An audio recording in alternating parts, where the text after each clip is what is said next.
Hello, everyone. Welcome to Mining Now. I'm your host, Jared Downey. Today on the show, I'm very excited to have Doug Reddy. He is the COO of Equinox Gold. Doug, great to have you, and thank you for coming into our studio. Oh, thanks for having me. We do all sorts of episodes, remote, live events, but in studio is by far the most relaxed because you don't have anybody walking around, and we have time to sort of dig in. And Equinox Gold is one of the companies that I'm glad we're doing it here, where it's a sort of a relaxed environment. What is sort of the question I've been asking people, because I think we gloss over people's titles quite quick in the industry.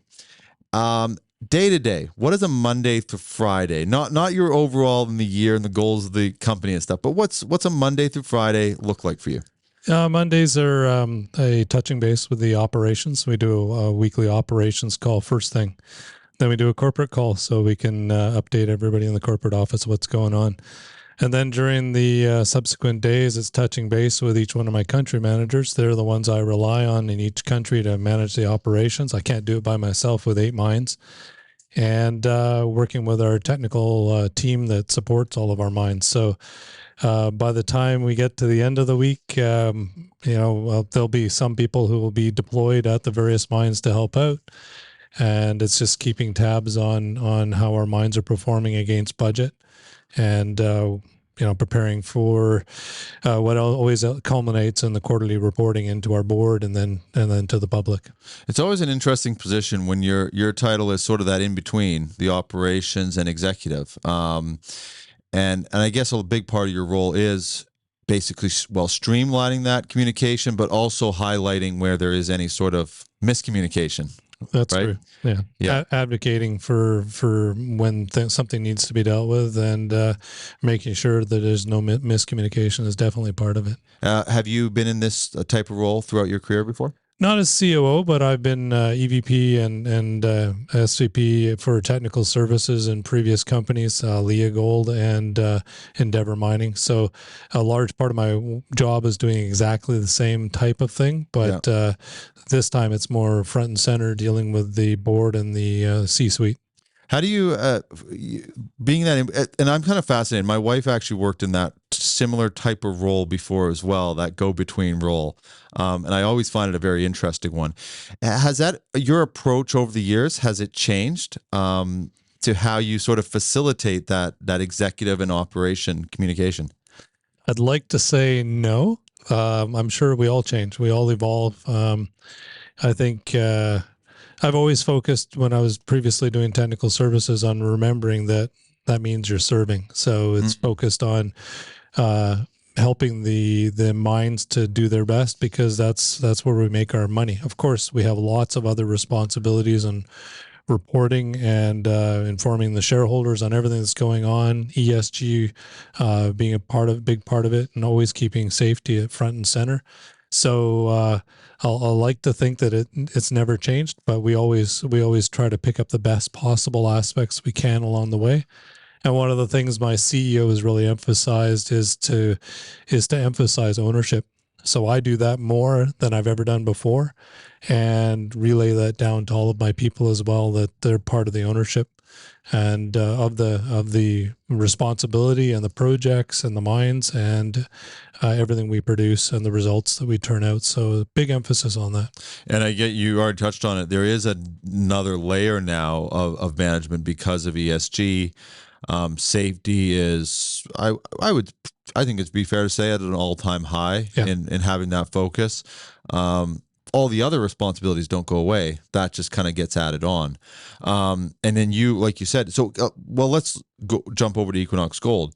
Can you, for anybody who doesn't know the organization, just a snapshot? I know there's multiple mines. You've got a lot of development happening. So just kind of give us that bird's eye view. Sure. So we have 8 mines in 4 countries. We produce over 700,000 ounces per year. Greenstone happens to be the newest addition to our mines. We poured first gold just the other day. And we have a huge reserve and resource base. We're about 19 million ounces on reserves, about 17 million ounces on measured and indicated resources, which that kind of base is larger than almost any other company of our scale in the industry. So good reserve base to draw from with those 8 mines. And is there a goal, like growth goals for the 700? I think I saw somewhere that you're actually trying to get higher than that. Yeah, overall target was to get to 1 million ounces. It makes a difference for when you get rating in the market. There's no particular reason to do 1 million ounces other than it is that kind of threshold that makes it more meaningful in the market. What you do also see is that you refine your assets over time to end up with larger, chunkier assets contributing to the 1 million ounces. So Greenstone's one big part of that. Ultimately, you want to be able to have longer life assets, so moving up the overall portfolio. So it's a good target to work towards. I'd say there's no particular magic other than the market likes to have numbers like 1 million ounces being produced. Let's talk about our Heavy Industry World Tour, brought to you by Savannah Equipment, supplying mining equipment worldwide, and Corporate Traveler Canada, helping companies travel the globe simpler, faster, easier. We are heading to events across North America and Australia and filming episodes on location. Email us at info@crownsman.com to be part of Crownsman's Heavy Industry World Tour. The mining industry is navigating a significant transformation driven by electrification, critical mineral dependency, and net zero targets. But balancing daily operations and capital projects can be overwhelming. Burns & McDonnell is your trusted EPC partner, supporting projects from concept to completion. With more than 125 years of experience, they stand ready to help the mining industry meet the demands of the energy transition. Visit burnsmcd.com to learn more. Falkirk Environmental Consultants transform ideas into sustainable realities. Founded in 2019 by a visionary team including Jen Turner, Max Brownhill, Mike McPhee, and Indigenous Engagement Specialist Christy Smith. The team champions projects that thrive and respect communities and ecosystems. Falkirk specializes in project planning, Indigenous rights, community well-being, and water stewardship. The team at Falkirk are more than consultants. They are natural resource stewards that support a sustainable future. Falkirk, getting it right the first time. You can contact them info@falkirk.ca to learn more. You said Greenstone. It's Greenstone, right? Yeah. Yes. That's that was for you just did first pour like you say just this is like a week ago. Yeah, May 22nd. Wow. We poured first gold. That was on schedule, and the gold pour was just over 1,800 ounces. And it was coming from the full circuit. So all the circuits have been brought online, and was coming from gravity and the intensive leach reactor, the CIP and elution circuits. So everything was contributing to that. So it was a great day. Kudos to the team that built the mine and brought it into that state. So right now we continue with doing the ramp up. So that was that built from Greenfield then? It was actually From Equinox? From Equinox's perspective, it was brownfield because there was a previous mine on that site. Oh, okay. Yeah, okay. But we got involved in 2021, started the construction. So it was about a 24-month construction period with early works and everything else together. It's about 30 months total between ramp up to construction announcement, actual build, commissioning, and pouring first gold. So was it a full plant, or was there some assets that, there was okay. So it wasn't the old mine wasn't none of that. Okay. No, I mean, if you look at the history in the area, this Greenstone belt that hosts the Greenstone mine has actually got several old mines in it, mostly underground. In fact, actually all underground. They were producing, they stopped producing in about 55 years ago. So the area has a mining history, but nobody's recently worked in the mine. We've got several comments from employees who say their parents or relatives had worked in the previous mine, but it was an underground mine. It was called McLeod Cockshot. And that one actually poured gold in 1938 on May 20th. So it's 2 days, 86 years later. Wow. So when we poured first gold on Greenstone. Is that attributed to, I mean, we have a lot of technology conversations on the show. Is that just attributed to how much better processing is now than it was, or what sort of plays into? It's a high grade system. Previously, it was mined underground, so they were taking out all the high grade stopes. So partly it's economics of the day and being able to mine it by open pit. Another huge aspect, I'll make a shout out to you and Downey for Premier Gold and how they had consolidated properties in the district. And when they get broken up too much, you're not able to pull together the whole picture for a deposit like Greenstone, or the Hard Rock deposit as it was called back then. But they did a great job bringing it together, putting together the package, doing the initial studies and working it through feasibility study. And that's one of the key aspects of our team, is that they've been working on it for about 12 years in total. Yeah. Wow. It takes so long. And just a clarification, that just happens to be my last name, not connected to it. CIM is Canada's leading technical institute dedicated to the sustainability of our industry. Members enjoy professional growth opportunities through CIM libraries, publications, webinars, societies, and the job board. Experience the CIM community firsthand at the Conference of Metallurgists, August 19th to 22nd, ICARD, September 16th to 20th, and the CIM Health and Safety Conference, October 6th to 8th. Visit CIM.org for more information and join CIM today. Attention builders, we've got everything you need to know about the grit and grind of the construction world in one show. The Construction Show is where you can share your expert techniques and strategies to help keep the crew strong and construction sites secure. From foundational tips, industry trends, safety strategies to advanced equipment and machinery. Be part of the voice of construction. Book your episode and showcase your company to millions worldwide. Visit crownsman.com. There's so many. I'm going to try to keep on some key points I want to touch on, but I do have to ask about that 12 years. We've been talking a lot about that on this show. Do you think, this is just a bit of a crystal ball question, but do you think in Canada we will see in the next 5 years a support for mining to close that gap, that 12-year process that it's taking before first pour? Is it realistic, or is it just, we actually were just doing earlier today, we were doing another the Crownsman Show, which is another series we produce.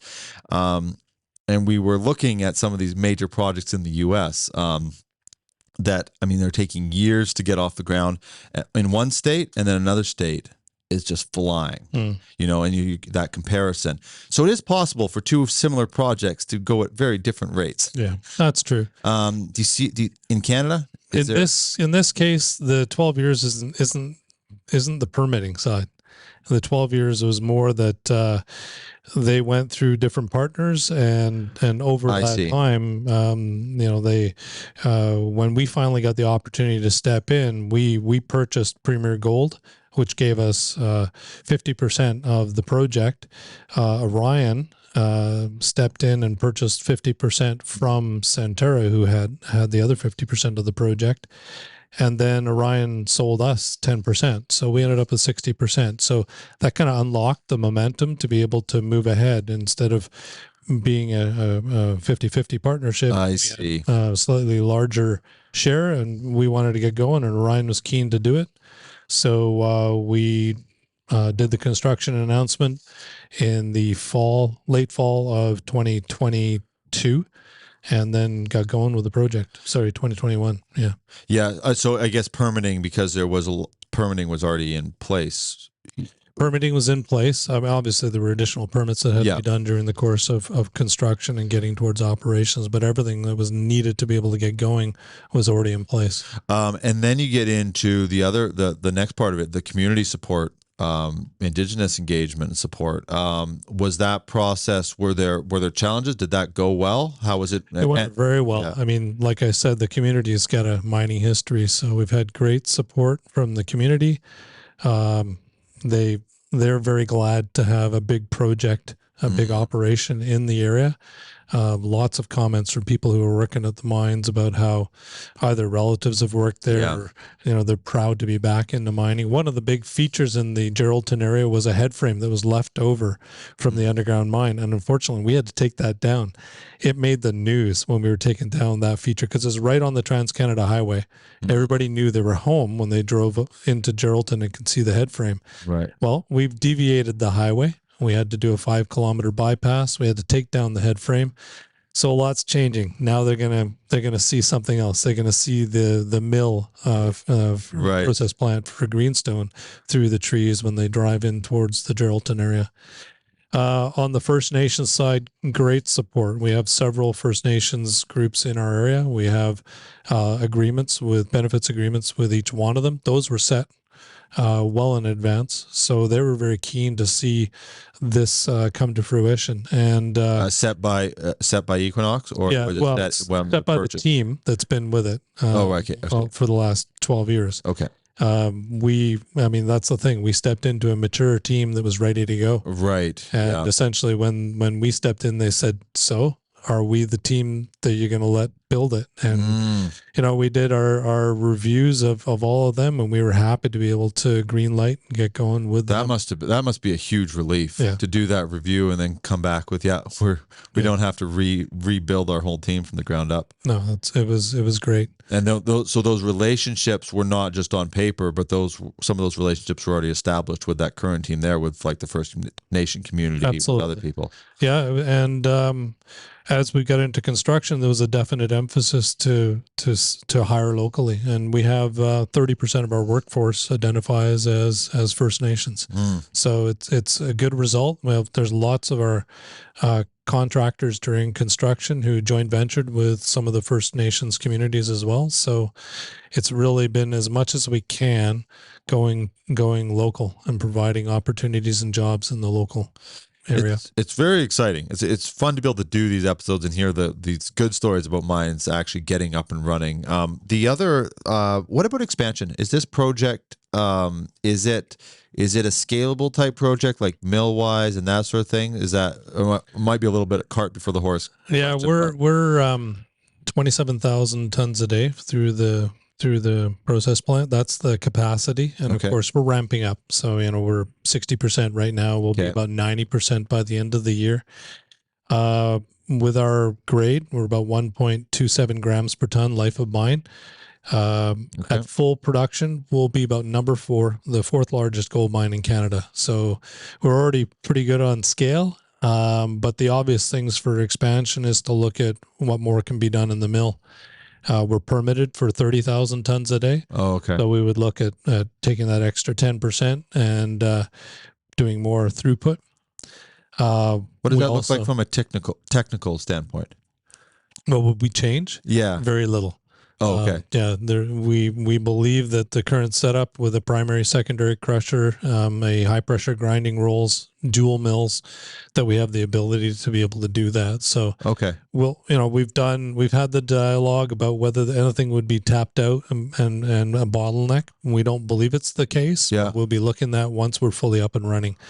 There's no point in prejudging it until you're up at the 27,000 tons per day. Make sure that everything's working well before you try pushing it beyond that. Then what about surrounding, in the Greenstone Belt? What about surrounding areas? Is that, you poking around there already? Yeah, well, the immediate things, again, is to look at extensions from our current pit design. We know that there are opportunities to the east and to the west, because that's on trend with this, what's essentially a shallowly west plunging ore body. You go east and we'll go uptrend. It'll be a bit shallower, and it'll be the east end of a pit. On the west side, a little bit deeper, but it's obvious that we can add on the west side of the pit.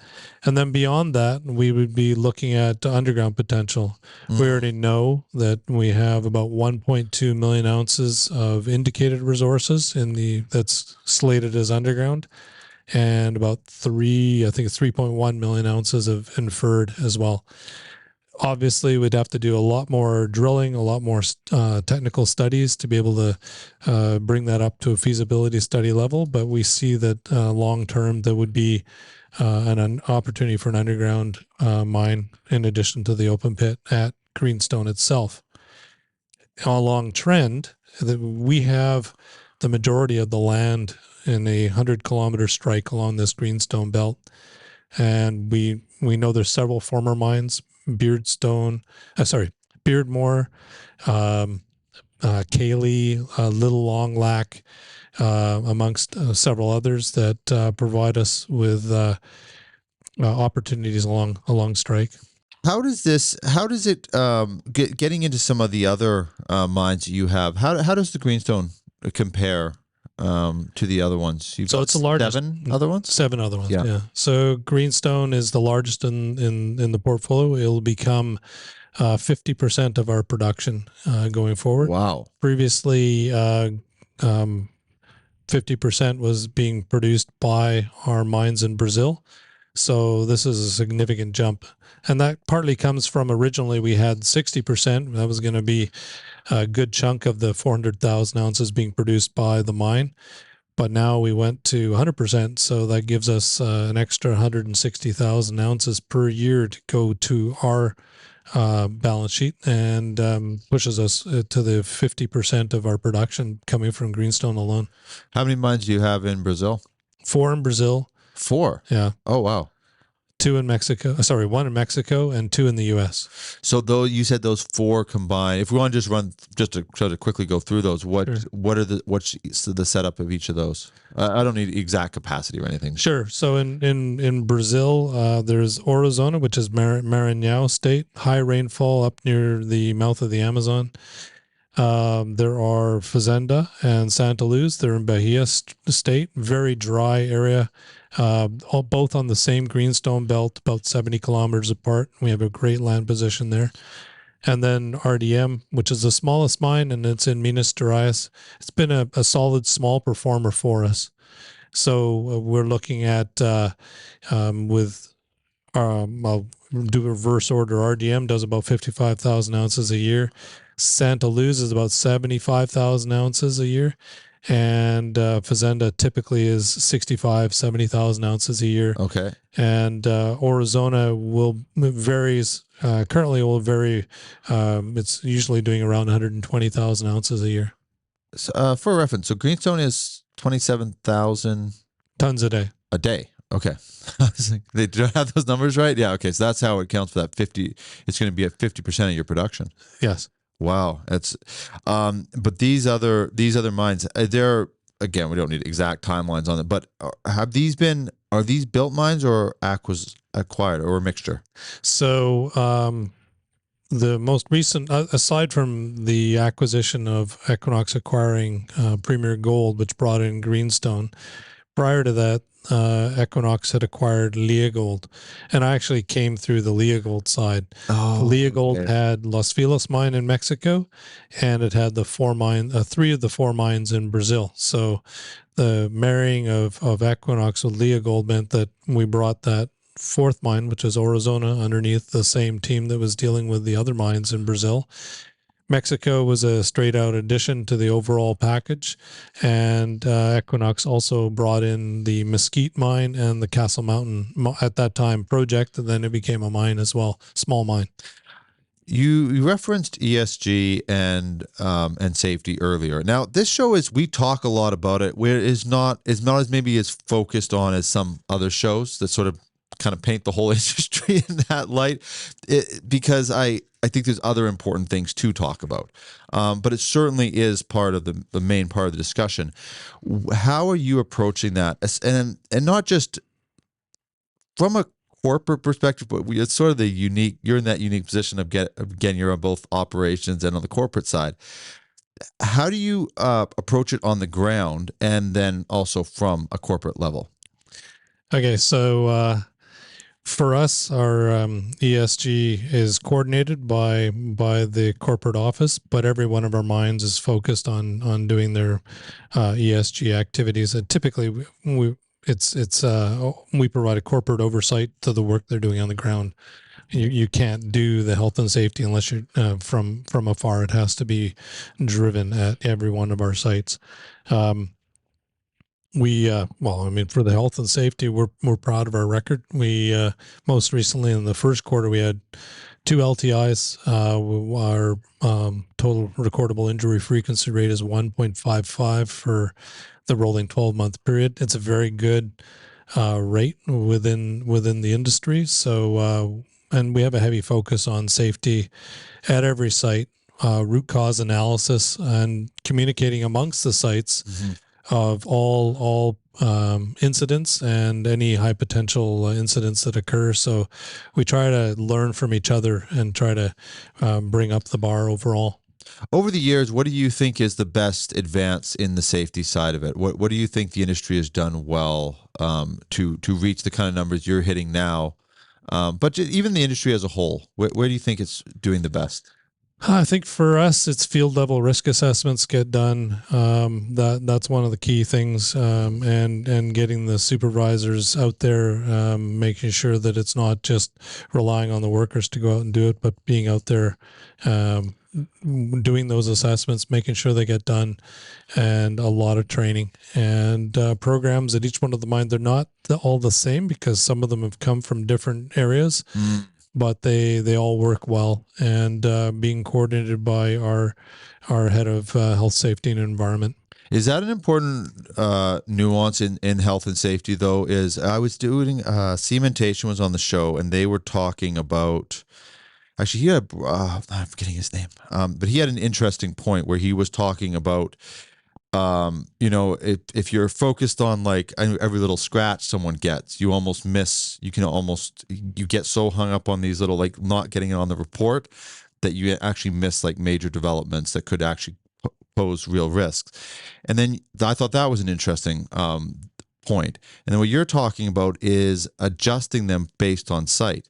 Because I could see how if you're going into different places, different mines, and if it's a one size fits all, you could actually be there could be risks associated with it if it's the wrong playbook for the wrong mine. Yeah, I was more referring to the programs. All of them are standardized. We have everything gets reported into a consistent system into our ESG database that we use to generate our ESG reports and our data that we put up on our website when we do our annual reporting. So everything has a standardized reporting, so that there's no differences of what's a first aid and what category does it fall. Everything is the same. The reporting is the same. Yeah, it's the systems that or the way you train at site. They have different names. I mean, there are different ones that get used, for example, between Australia and Canada. They're different nomenclature, but the intent is still the same. The reporting's still the same overall. Right. Is the operation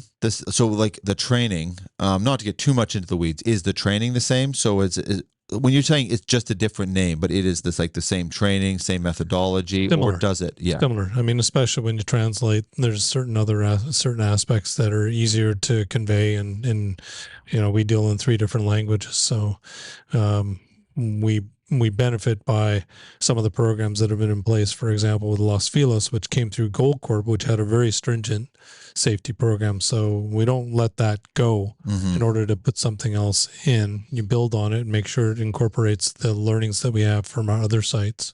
I kind of lumped the safety and the ESG together. I kind of want to make sure so then we kind of focused in on safety. I want to split that out and talk about the ESG side. Again, that sort of on the ground question.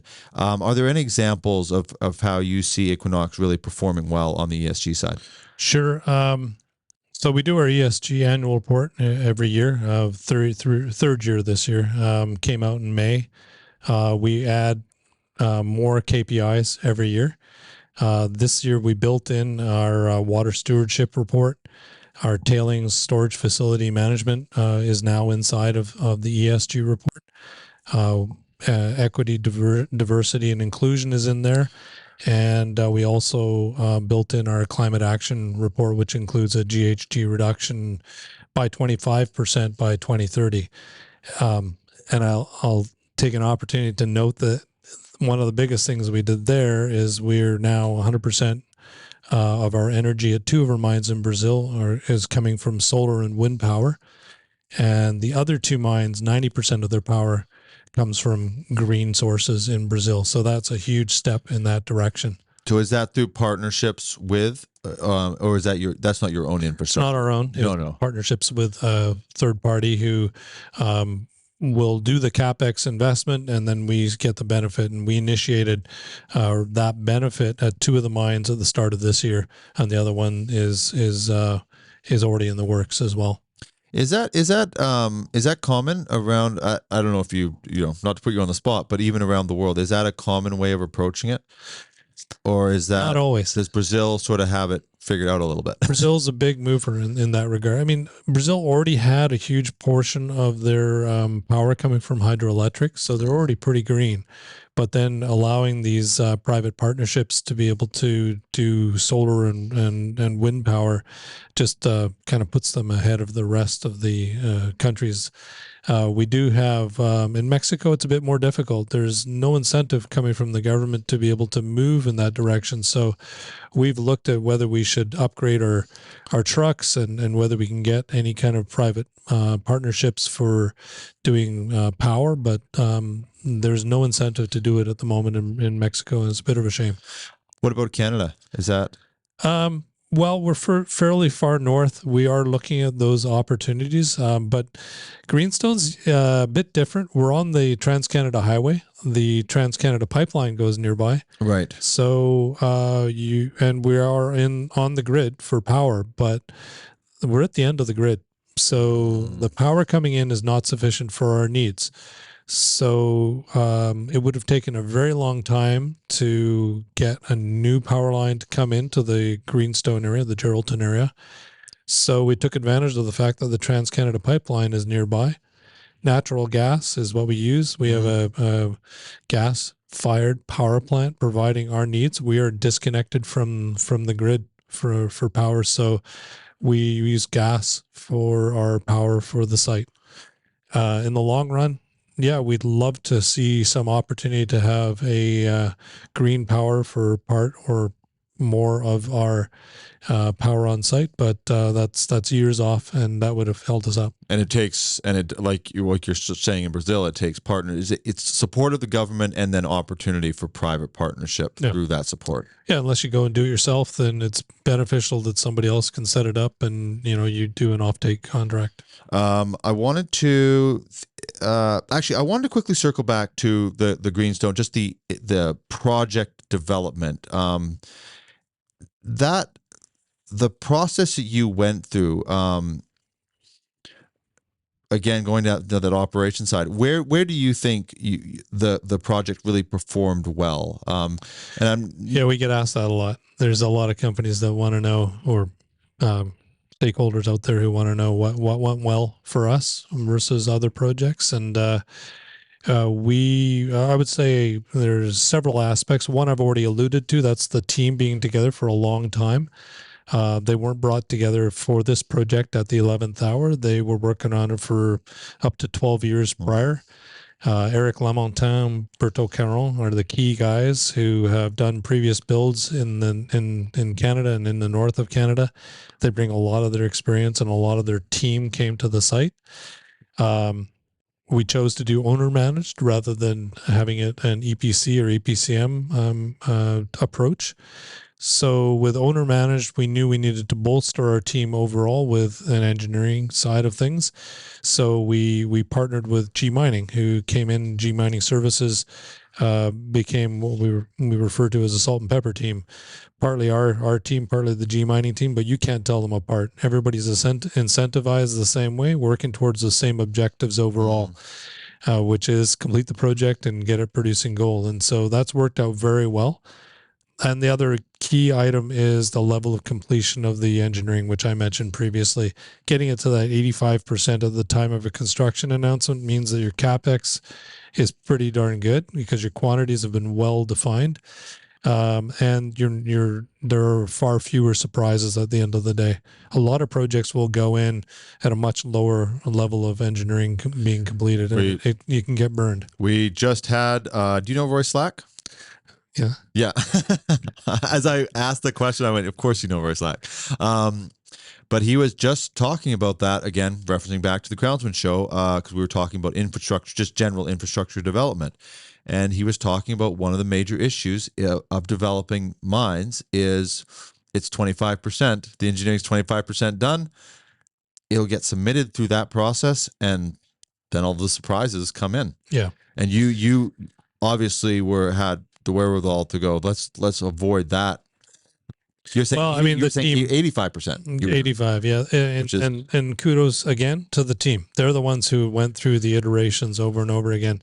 And so for other projects, I'm not afraid of reworking and reworking until we nail it and then bring it up to the right level of completeness before we do a construction announcement, because you get one shot at announcing your initial capex, and then you suffer if you just haven't got your quantities correct. Yeah, just having that was one of the keys. Having that, actually, I'll answer it different. Just to review again, what were the keys though to being able to do that? That you mentioned the team Team being together for a long time, owner managed approach where we are the ones driving it overall. I mean, you could do EPCM, but you have to have a really strong owners team.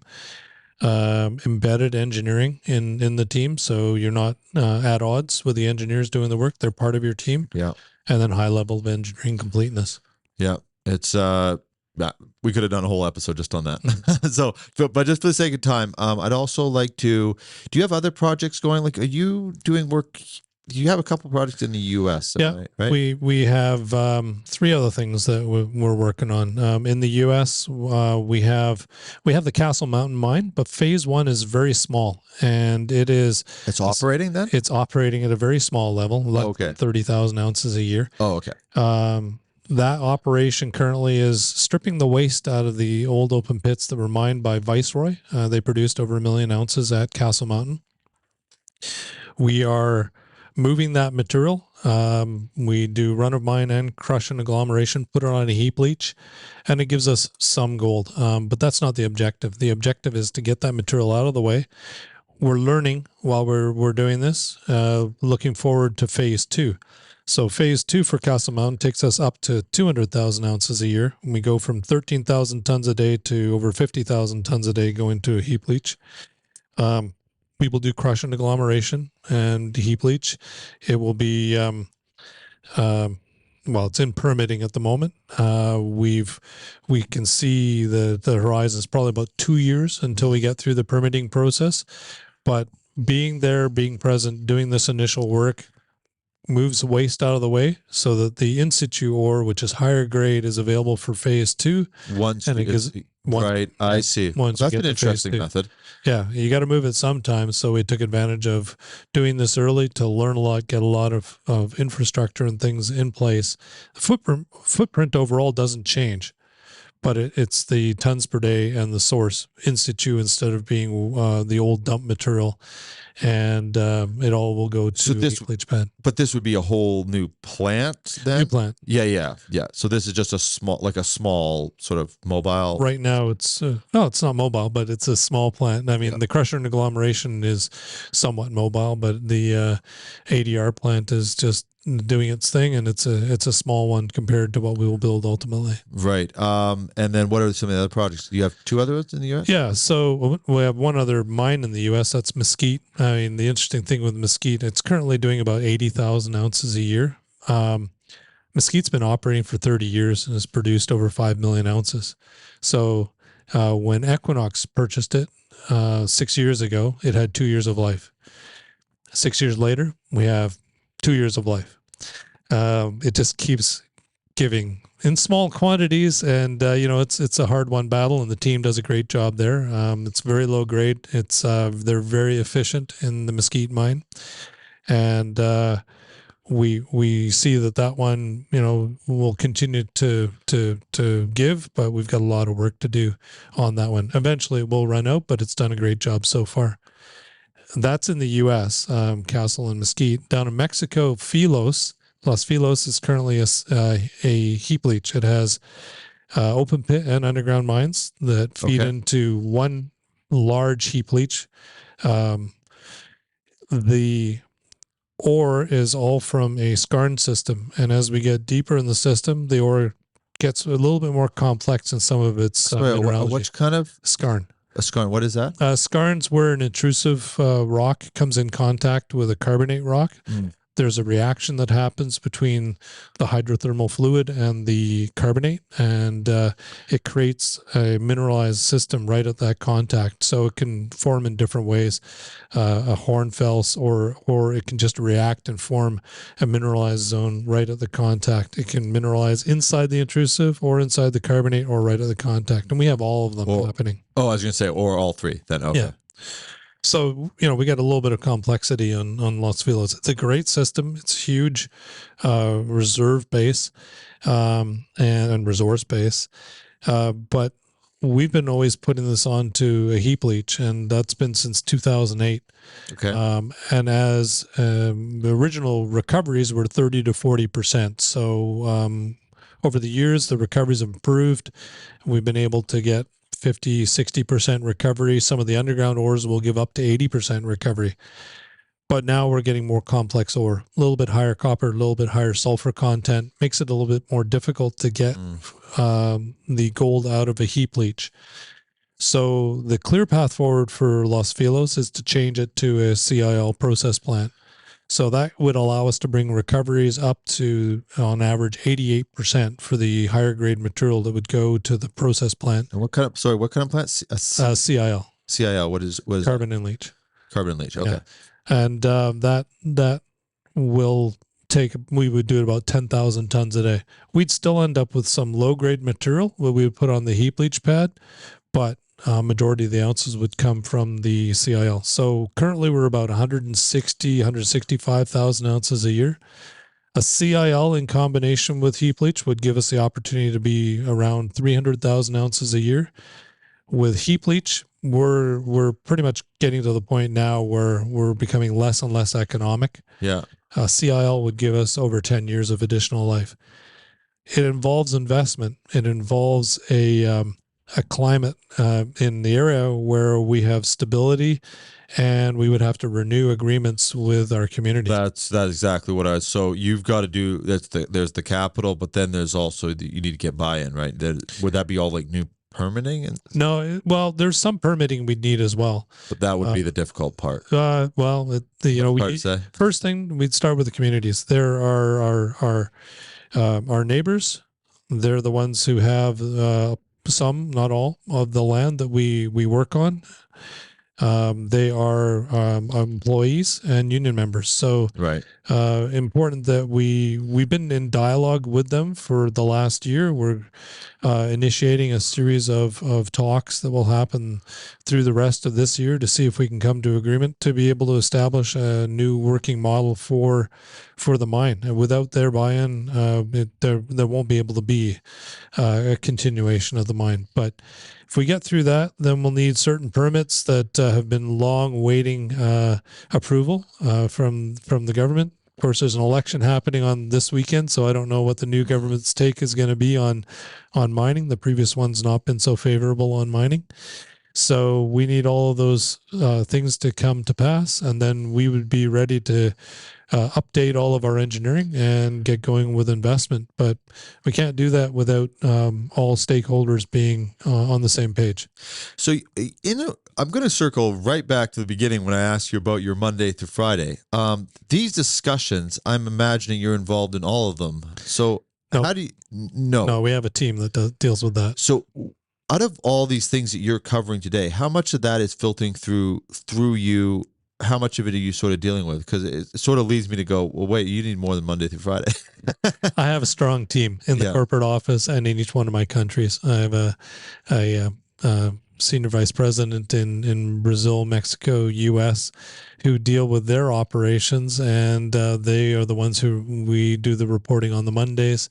I go down and visit them frequently, and then I rely heavily on our head of projects. That's Gordana Vicentjevic, who deals with projects. She's been key in as we approach each one of our projects like Greenstone and Castle Mountain and Los Filos, and also down in Brazil.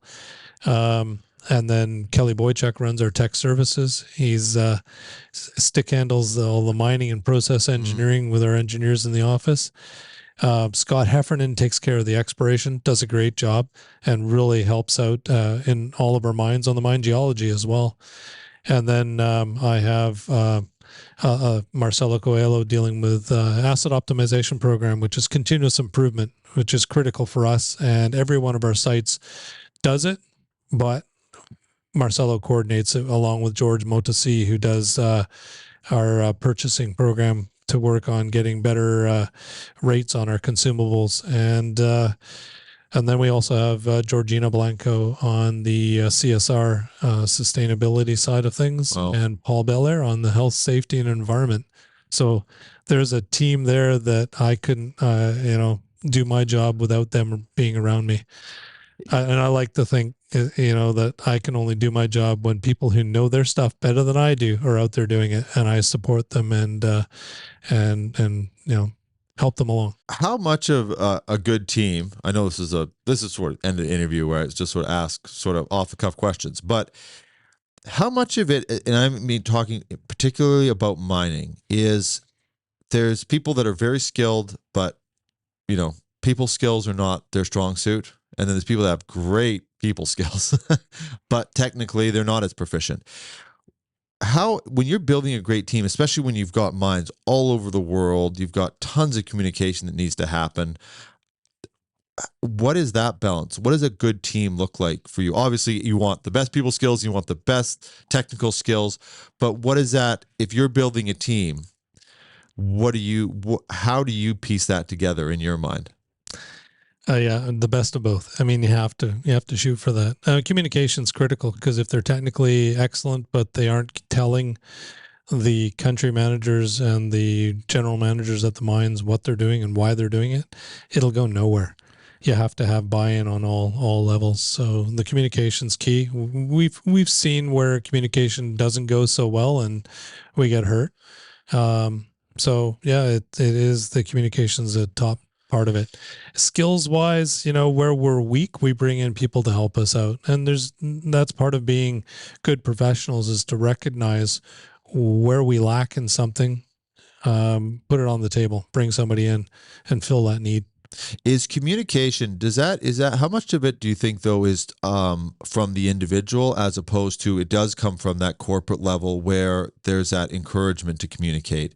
Do you think someone who's maybe naturally not a great communicator can, if they've got the technical proficiency, can sort of buy into the culture to go, okay, this is the way we do it here? Yeah, I mean, that definitely can work. I think this goes right back to the ownership side of things, where, if you're not actually taking responsibility, you have to communicate up and down. Right. You're not simply hearing what your boss says and communicating it down. You have to feedback as well. So and that's coming from the CEO. You're saying the CEO is it's ownership. Yes. That and owners, I mean, they want to communicate. Yeah. They want people to know what's going on. So it almost naturally occurs. Yeah.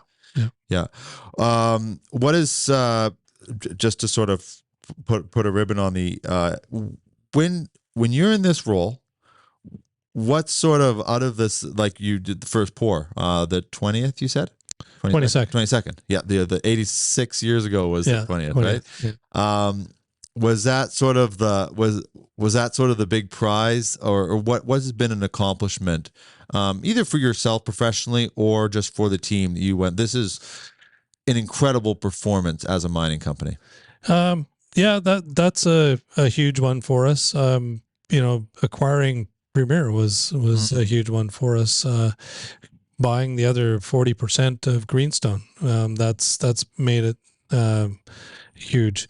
I mean, we've basically looked at 2024, and we know that it's a huge year of change for Equinox, because Equinox Gold's going to see first gold from Greenstone. We're going to do M&A, which number one was to try to pick up that 40%, because it gives us an extra 160,000 ounces per year. Mm.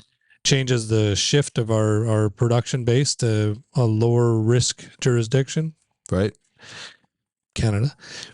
If you consider it lower risk, it is relative to Brazil and Mexico. Once it's operating. Yeah. Once exactly. Once it's processing. Exactly. And, essentially giving us a tier 1 mine in a top level jurisdiction. And there's very few of those that are in the hands of companies like us. Most of those are held by the majors. Yeah. So this is a rarity. Yeah. So those things, and then clarity on the path forward with Los Filos is another one Right. for us. You know, are we going to get a new agreement with the communities and be able to invest or not? Both of them have distinct outcomes, and we have to be prepared for either one. And then the other one thing that we're working towards, we've been. I didn't talk about Santa Luz and Arizona and the things that are going on there. Santa Luz, when we started it up, it's unique. It's resin and leach. It's one of the few resin and leach operations in the world, but I think it's the only one that's currently dealing with carbon-rich ores. Other mines are doing it as a replacement for carbon. That works. But when you use resin and leach to combat the preg robbing that happens from carbon that naturally occurs in the ore, this is the first time that it's been done in I know anywhere in South America, and I think it's the only one currently operating. We went in boldly to implement it, and we learned a lot, and we're still working through the process. But CIL was getting around 30-40% recovery with the particular ore at Santa Luz. With resin and leach, we're getting 60 to 70%. Wow. And we're still working on changes to bring it up higher. So currently this year, we're doing two things to increase throughput, making changes to the SAG mill and the trunnion. And then we're doing a desliming circuit, which the desliming, if it works the way we anticipate and the way test work shows, it'll take the worst of the carbon material that's in the ore naturally, take that out, and improve our overall gold recovery. So we think that one will be a big shift for us at Santa Luz. And then at Arizona, we've done a lot of changes this year. We're shifting our mining over to the Tatajuba pit from the Piaba open pit. We'll focus on Tatajuba and Boa Esperanza for the rest of this year. But at Arizona, we are moving towards developing an underground mine. We were hoping to do it this year. We'll push that out to start next year for the development.